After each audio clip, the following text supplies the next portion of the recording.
and we are on page 104, paragraph 21. That 156.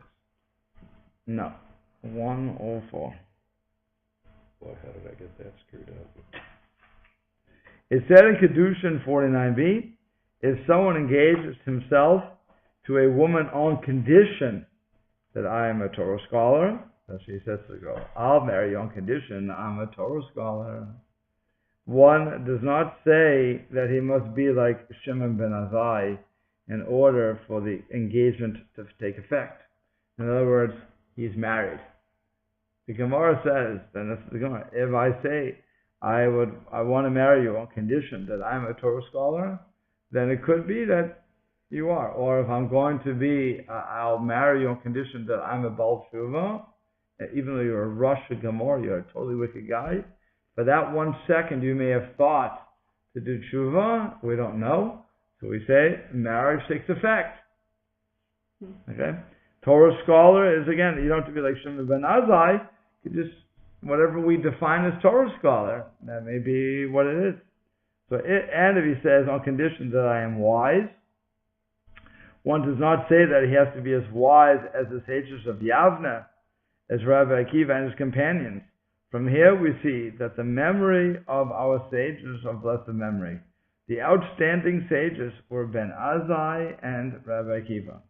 In 3 places in the Gemara we find the sages say, I am like Ben Azai. That's in Erev and Sota and Kedushin. And in all of them, the disciples of these sages make use of this statement, which show that the speaker was experiencing a moment of enlightenment in order to question them on matters of halacha.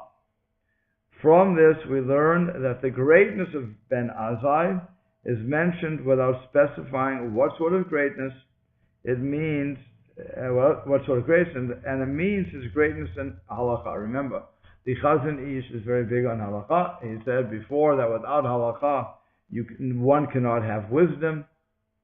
And I explained that is because you're following the whole system down. You see the verse, you see how it's worked out, and ultimately the halacha. All that takes a lot of understanding. So that's what's going to build your wisdom up, as compared to, and he says this himself, as compared to just looking up the law. If I just look up the law and I see what it says, it's not going to aid my wisdom, it's going to just aid my ability to know how to act properly as a Jew. But to know how the law was derived, I'm not going to get that. So once you go through the total analysis and you come down to the halacha, that's what's building your wisdom. Because you see how everybody thought about it and how they understood the cases. When Rava said, I am like Ben Azai, he was pressed upon to prove that he was extremely well versed in the laws of Erevin, which is the setting domain for the Shabbat. And he was then asked, how many apples are needed in order to constitute a meal that sets a domain? Okay.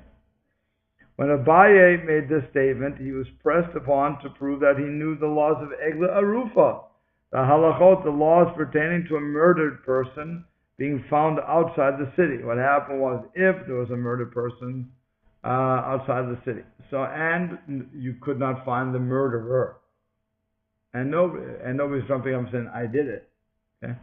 So then what you do is you measure from the body to all the town surrounding. Whichever town is closest has to bring a bull or an animal. What's it in Hebrew? A calf. A calf that was never used. Never had a yoke put on him. And you bring that animal to a field that was never sown. And then what you do is you decapitate the animal, so there can be no benefit from the animal. And that's Egel for the broken neck of the animal, the broken neck of the calf. And that field that you did that in, nobody can use that field. So you've killed the field, you've killed an animal, at the same time a calf. You've wasted a lot of money at that point. And you say that we the elders of the city say that we did everything we could. We walked the guy out. We didn't leave the stranger just as is. We did. It's not our fault. That's basically what it is. We're washing our hands of his blood. Okay. Now, you could ask, why would I have to destroy a calf? Why would I have to destroy the calf in a field that was never sown? So the Ramban says, Nachmanides explains, the reason for this law, and he's giving a rationale, whether or not it's the right rationale or wrong, I'm not going to get into, but his rationale is that the people will see this event and they'll start talking about it. Sooner or later, the murderer who did this will also start talking and we'll find out what's going on. And then once you find the murderer, kill the murderer. Okay, because just because it did the Egel Arufa, this decapitated calf, doesn't whitewash the fact that we have to get rid of that murderer. So once we find the murderer, we have to do it. Until we do that, so this takes the place of that. Okay, but that's really what the case is. So they would ask him the questions concerning those laws. I was asked about the case of two bodies found one on top of the other. There you go, double murder. We get all these stuff in the Gemara. TV has nothing over us. In Bechorot, it was asked, wasn't Ben Azai capable of determining which of the two opinions brought there is right? Does it not say in the Braita that Ben Azai says that all the sages of Israel are like a piece of garlic skin to him, except for this bald one, which Rashi says it could be Rabbi Akiva. So we see that Ben Azai was speaking of his own greatness in halakha. Specifically, he must have known the halachot of the tithes of the livestock discussed there. So, and then we have Rabbi Akiva, whom the Holy One, blessed be He, showed to Moshe Rabbeinu, and then said to him, there's one man who is going to live in a future generation, and his name will be Akiva, the son of Yosef. And he is destined to extrapolate from every minute detail of the Torah multitudes and multitudes of halachot, of laws, as is brought in the tractate Menachot. We find that our sages regarded his greatness specifically as being his knowledge of the obscure laws of Negaim and Uhalot, which is matters of ritual impurity, as is said in the Sanhedrin, the Gemara Sanhedrin. What are you doing in the realm of Haggadah? Stay with Negaim and Ohalot, these laws of ritual impurity. Rashi explains that Negam and Ohalot are mentioned because of the difficulty in understanding them. Those are the things that you are sharp with, not Haggadah. And there's the stories that the moralistic stories, apparently Rabbi Akiva wasn't that strong with, or whatever he was doing. Or it could be he's just looking at him too much. Sometimes, what was the expression that from Freud, sometimes the cigar is just a cigar. So sometimes the story is just a story, and you don't have to go deep into it and say, why did this happen? Why did that happen? We have an expression in Hebrew, actually it's also Hebrew, where you can't, how does it go? You can't ask a question on a Maisa. You can't ask why the action happened. That's not a fair ball question. Yeah. Why? Because I don't know why the person did it. Why the person has 3 o'clock in the afternoon? I don't know why he did that. There's no way I can determine that. I can only, if you ask me how must one do that, I can say yes or no.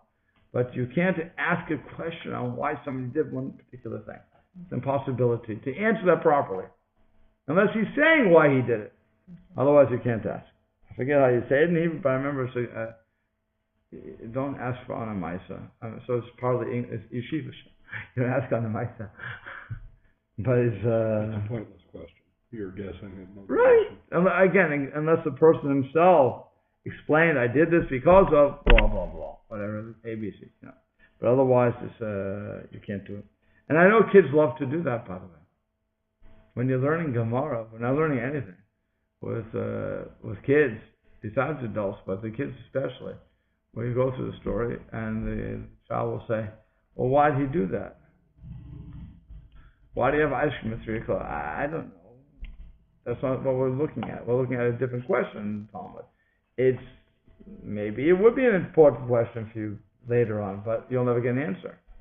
Because there's no way to determine why a person does something, at a particular time.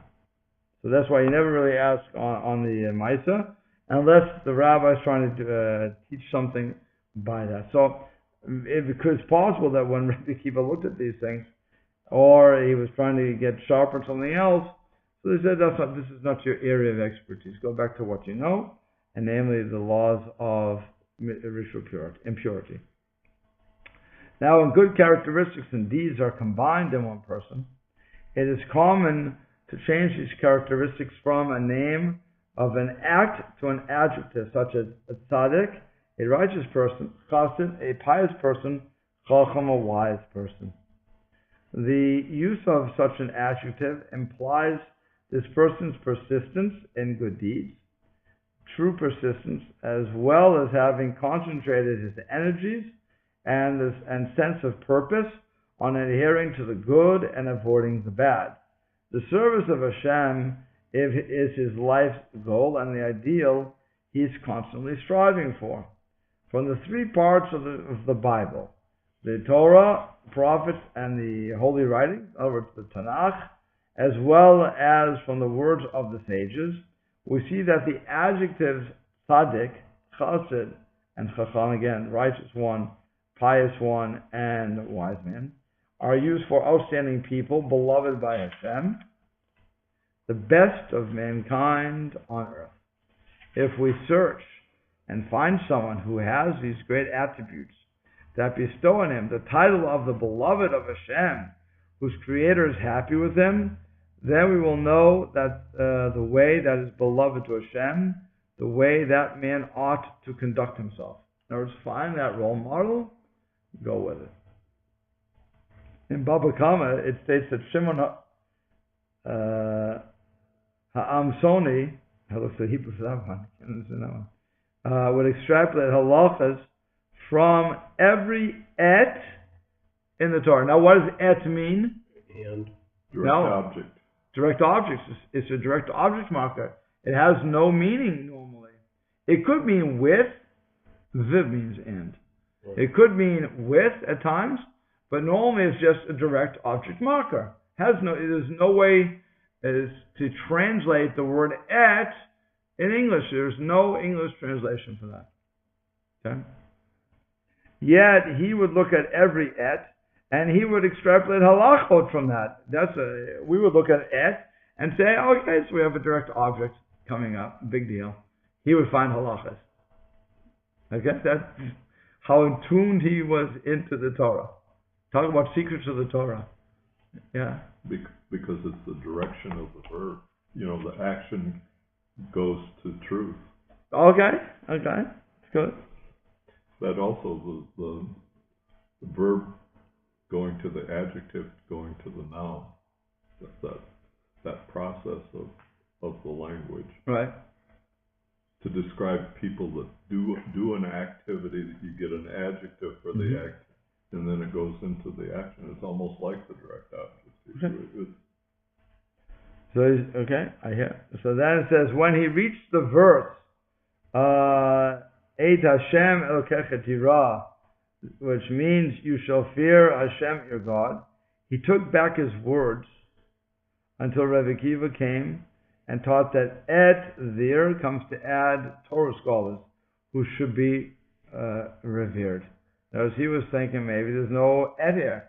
Maybe et means nothing. And then so Rabbi Akiva had to come and say, no, et here does mean something. It's adding Torah scholars. Because it would have just been, you should fear Hashem, your God. Okay? So we learn from this that the most desired and excellent personality, according to the Torah, is the personality that derives the title of Torah Scholar. How does he say that? Talmud Chacham. Fine.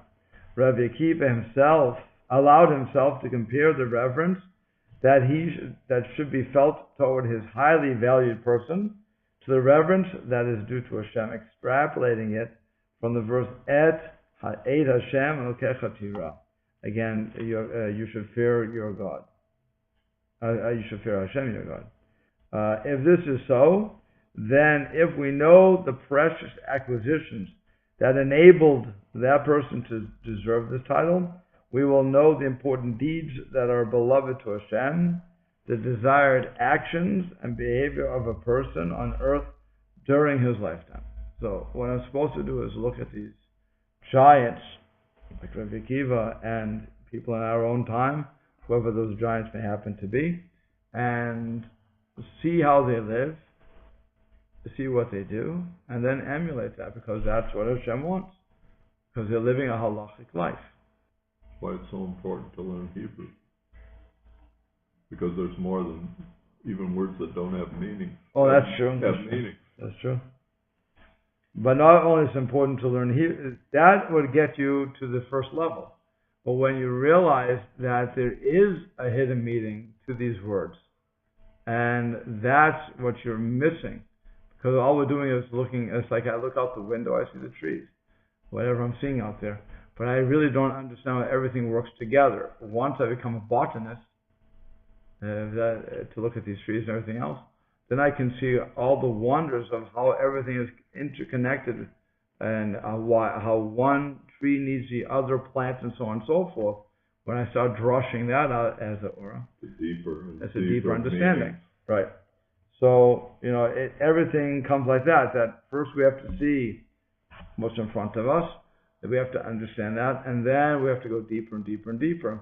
The only way you're going to do it and stay on the correct path, though, is with somebody who was before you who did this, who's schooled in that sort of behavior.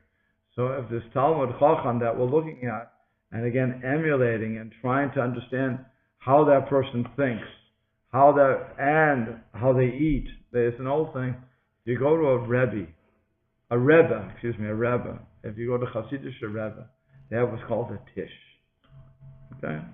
Tish means, besides being table, it means that all the Hasidim, all his followers, will sit with him on Friday night, as it were. He has a gigantic table, and they will watch how he eats, because they want to learn how to eat. And then he'll share the food sometimes with them, whatever the case is going to be. But the purpose was to see how the person lives, how this Talmud Chacham, how the tzaddik lives, and and how he eats, how everything is going on. Once I do that, and I try to emulate that. It's not just that I want to watch the guy's mouth move. That should be the purpose. You have it many times in the Talmud, a couple of times in the Talmud, not many times. You have I just read it recently, so it must be in the Gemara, Moed Katan. It must be there. Where I think it's either it must be Moed Katan. Where it said that the rabbi, one of the students, hid themselves under the rabbi's bed when he was and so the rabbi was engaged with his wife in marital relations, and so the student said after the whole thing, it sounded like you were very hungry that night. That was a very nice way of saying it. So the rabbi said, "You shouldn't be here. What are you doing here? You shouldn't be. It is private." So the student said, "Rebbe, there's also Torah. I have to learn how to do this too." Now, it's not recommending that people do that, to hide under the bed, but the point is that the student was saying, there's also Torah. I have to know how it is here, or how am I supposed to be with my wife? Nothing is off limits. Not really, it is, again. This is a private matter. This is not something to be put out there, and I wouldn't expect my Talmidim to hide under my bed.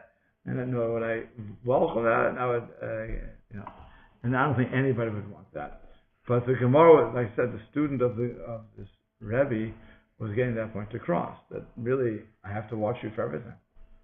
Okay, and I'm not saying it's true, but that's how far they went. So all the more so, you're seeing that the rabbi is caring about every single word in the Torah, every letter. Why have an et? Why, when it's really just direct object marker normally, and you're learning things out of this. And you're making it like the Talmud Chacham is equal to Hashem. That's an amazing jump. And yet we have to, and so we have to treat the Talmud Chacham with reverence. That's what Rebbe Akiva is getting across. It's like that we've talked about with the belt on Yep. Shalom, that the direction is back, and it leads through all this scholarship and all the way back to Hashem, Right. rather than the modern view that science will take us. Correct. Modernity. Which is why the truth lies ahead. Right.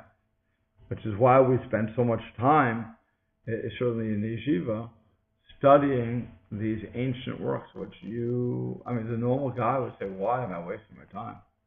Especially when science is wrong. Their science is wrong according to us. So why would I bother wasting my time? It would be like learning science, just learn about the earth being flat. Why am I wasting my time with that? So it's a very simple, it's a very interesting concept that even though the rabbis made statements which we, like I said, modern thinkers will say, no way, they were wrong with what they were saying. Okay, it could be they were wrong. It could be they were relying upon the science in those days. I'm not going to argue any one of the statements. They probably were relying upon the science of those days. But one writer said it very nicely. I think Aviezer, I forget, I read a couple of things over the summer. But there's one book that's called Science and Torah. And he starts out with this philosophy. He said, when you look into the Talmud and you see something that doesn't appear right, we have to understand that they were looking at the event. And they were describing the event in the terms that we would understand. They weren't necessarily agreeing or disagreeing with the science. They were using it. And by the way, we do that very much today. When we're speaking and giving all our little lectures about dinosaurs and everything else we want to speak about, we will use what science is today and either make our argument one way or another. But we use it. And imagine what paleontologists, if they still exist in 100 and 200 years from now, they may come up with a whole different theory and look at us and say, oh, see, you want to tell me they were perfect? They weren't. They were using the science of those days. The answer is yes, we were. We are. But it's not that we buy the theory, it's we're describing it with the language you have. So whatever it's going to be. I thought it was a very interesting way to look at the statements of the Talmud, because many of the things that you would hear sounds really strange. Again, why would I know you agreed with it, but most people would say that fish right before it spoils should not be eaten. Yet again, we learned in the halacha that that's the best time to eat it. Now, I don't know what do you call it? Homeopathic medicine would say to that. Maybe they'll still disagree, I'm not sure. But it seems that certain things you stay away from today. And so they want to say, oh, see, so it's proof that the rabbis are wrong. Or even better, the rabbit, the hair doesn't chew its cud. Doesn't have it that. So now they're finding out that its pellets is chewed up. And they chew that. So they want to say maybe that's what the Gemara is talking about. That's a maybe. Maybe that's what the Torah is talking about. It's a big maybe. I don't know what it is. Okay, so again, were they looking at the four stomachs when we say chewing a cud, like a cow, and that's what we're talking about? Or are they talking about anything that wants to choose its own feces? That's also the same thing. Okay, so you have to be very careful before saying they're wrong, to know what the possibilities are, and then try your best to say something. And in the end, you can always say, look, I don't understand what they were saying. Or you could say, I guess, you have to say that this analysis of theirs wasn't correct according to our logic. But I want you to know something. Very interesting thing with all I've just said. When it comes to circumcision, there's a very simple halacha. That if the baby is yellow or doesn't look healthy, you do not do the circumcision until the baby gets normal color. Go to any pediatrician today and they will tell you that your bilirubin count has nothing to do with circumcision. You can circumcise the baby. There's absolutely no problem whatsoever. And these are from people who would tell you this to you. Okay? I had it from pediatrician. He said that no, nothing's going to happen. I said, are you telling me I should do it? He said, absolutely not. I said, so why? Halakha is against it. Period. The halakha won't do it. So you can't do it. But medically, no issue. We know that. But nobody's going to do it. So it was so interesting. Here is it, again, a pediatrician, 2000, the year 2000, is when the baby was born? Yeah, 2000. And he was saying, even though we know no moral in his right mind is going to go against halacha. Okay? When it comes to another thing, we don't eat fish and meat together. Again, scientifically we know there's nothing happens. Yet, nobody of force, of fame, will say, forget it. Don't worry about it. Eat what you want. Nobody does it. So we always give in, even though that there's really no logic to it, because according to us, there's no logic. But for whatever they said, and since it was accepted, we go with it. So it's a very strange thing. On one hand, we say, no, of course you can do it, and on the other hand, I don't know who does it. Well, then again, they may find out down the road, because science is notorious for not being eternal. Right. That there may be very well a reason we just don't know yet. Correct, which is why I think that Jewish law is so hesitant about moving, and that's why the pediatrician also, again, very from guy, Chassidish guy, but he was saying, from a medical point of view, no problem. Halachic point of view, absolutely not. It was just very interesting to hear a doctor saying that. Okay, and all these doctors say the same thing. You don't play with halacha. You have the system is the system, and regardless of what we learned today, it could be then 120 years from now, 10 years from now, we find out no, the rabbis were right. What are you going to do? I don't know. Tonsils. Sorry? Tonsils and adenoids. Yeah, it's also true. Changing opinion. That's clear. One generation. Right. It's good, the next. Well, that's why they say, for many years they say fat was no good to be eaten. Now they're saying we need fat. So it's that's what I'm saying. Science is constantly changing, and we're constantly growing. But the question is, once it changes, we normally don't go back. We don't go back to see what the old timers said, because what do we care? They were wrong. That's my point. In Judaism, we never say they were wrong. We see their argument and follow their argument, because they're not ruling on science. They're ruling on Jewish law, based upon their understanding, granted, of what's going on. But they're taking those principles, like Rav Moshe did, about, what's it called, brainstem death. Right.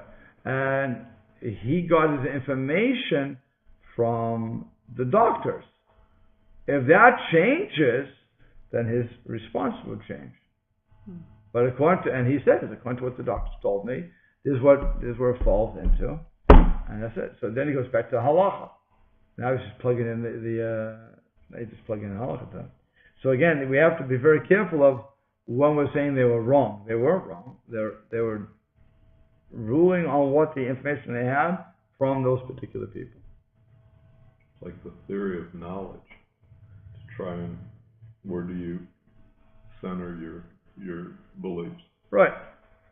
Okay, let's go. Actually, no, we'll stop here.